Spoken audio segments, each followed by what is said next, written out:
ونصلی ونسلم علی رسولہ الکریم اما بعد فاعوذ باللہ من الشیطان الرجیم بسم اللہ الرحمن الرحیم۔ معزز سامعین کرام، آج ہم جس موضوع کے اوپر بات کریں گے وہ ہے اعتکاف کے احکامات اور مسائل۔ تو آج ہم اس موضوع پر اس لیے بات کر رہے ہیں کیونکہ رمضان المبارک کا آخری عشرہ چل رہا ہے، اور اسی عشرے کے اندر تمام مسلمان مرد و خواتین اعتکاف کی نیت سے مساجد کے اندر اور اپنے گھروں کے اندر بیٹھتے ہیں۔ تو اسی لیے آج ہم اعتکاف کے احکامات کے حوالے سے بات کریں گے۔ اعتکاف اسلام کی ایک اہم عبادت ہے جو خاص طور پر ماہ رمضان کے آخری عشرے میں کی جاتی ہے۔ اس میں مسلمان اللہ کی رضا کے لیے مسجد میں ٹھہرتا ہے اور دنیاوی مصروفیات سے الگ ہو کر عبادت میں مشغول رہتا ہے۔ اعتکاف کے چند ایک جو احکامات ہیں وہ آپ کے سامنے رکھیں گے۔ سب سے پہلے اعتکاف کی نیت۔ اعتکاف کے لیے نیت کرنا ضروری ہے۔ دل میں ارادہ ہو کہ میں اللہ کی رضا کے لیے اعتکاف کر رہا ہوں، یعنی کسی کو محض دکھاوا نہ ہو، کسی کو محض یعنی اس بات کا دل کے اندر کہیں بھی اندیشہ نہ ہو کہ میں صرف کیا ہے لوگوں کو دکھاوے کی نیت سے، دکھانے کی نیت سے اعتکاف کر رہا ہوں، لوگ مجھے اعتکاف کرنے والا کہیں۔ اسی طرح دوسرا احکام میں آتا ہے اعتکاف کی جگہ۔ مردوں کے لیے اعتکاف مسجد میں کرنا ضروری ہے، جبکہ عورتیں اپنے گھر میں کسی مخصوص جگہ کو عبادت کے لیے مقرر کر کے اعتکاف کر سکتی ہیں۔ یعنی مرد حضرات کے لیے لازم ہے کہ وہ مساجد کے اندر بیٹھیں اعتکاف کی نیت کر کے، اور عورتیں اپنے گھر کے اندر اپنے گھر کے کچھ مخصوص حصے میں اس کو عبادت کی جگہ بنا کر وہاں پر اعتکاف کر سکتی ہے۔ اسی طرح تیسرا ہے کہ اعتکاف کی مدت، اس کا کتنا ٹائم پیریڈ ہوتا ہے۔ تو رمضان کے مسنون اعتکاف کی مدت 20 رمضان المبارک کی شام سے لے کر عید کا چاند نظر آنے تک ہوتی ہے۔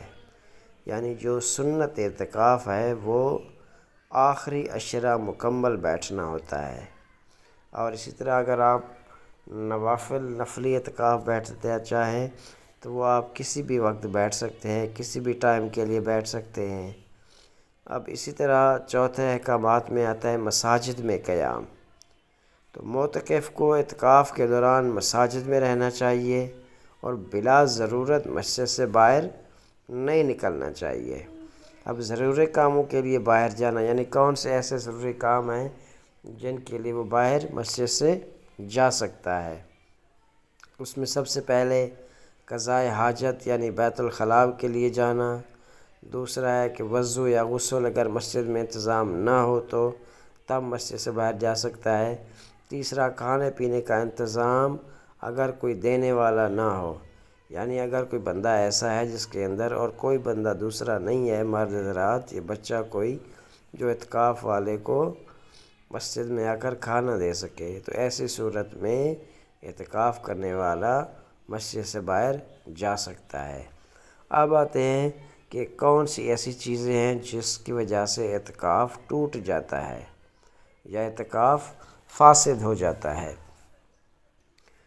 تو اس میں چند ایک چیزیں یہ ہیں۔ سب سے پہلی ہے کہ بلا ضرورت مسجد سے باہر نکلنا، یعنی بغیر کسی حاجت کے، بغیر کسی وجہ کے، بغیر کسی شرعی عذر کے مسجد سے باہر نکلنا۔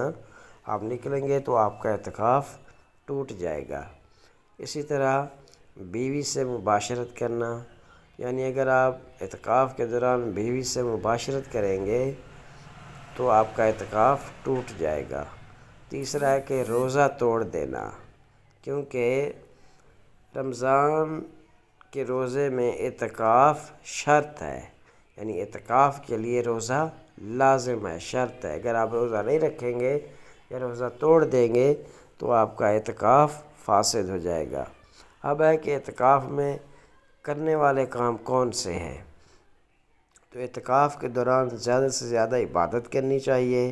اب عبادات میں بہت ساری چیزیں آ جاتی ہیں، جیسے قرآن مجید کی تلاوت کرنا، نفل نماز پڑھنا، ذکر و اذکار کرنا، دعا اور توبہ کرنا، دینی مطالعہ کرنا یعنی دین کے سمجھ بوجھ کرنا۔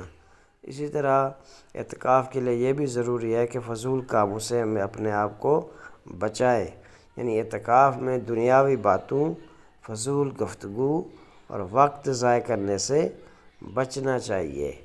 یعنی ایک طرح سے یہ وہ تمام چیزیں ہیں مختصر جن کو ہم نے بیان کیا ہے، جو کہ اعتکاف والے کے لیے لازم اور ملزوم ہوتی ہیں، یا اعتکاف کے لیے کون سی ایسی چیزیں ہیں جس سے اعتکاف فاسد ہو جاتا ہے، اور کون سے ایسے کام ہیں جو ایک معتکف کو کرنے چاہیے۔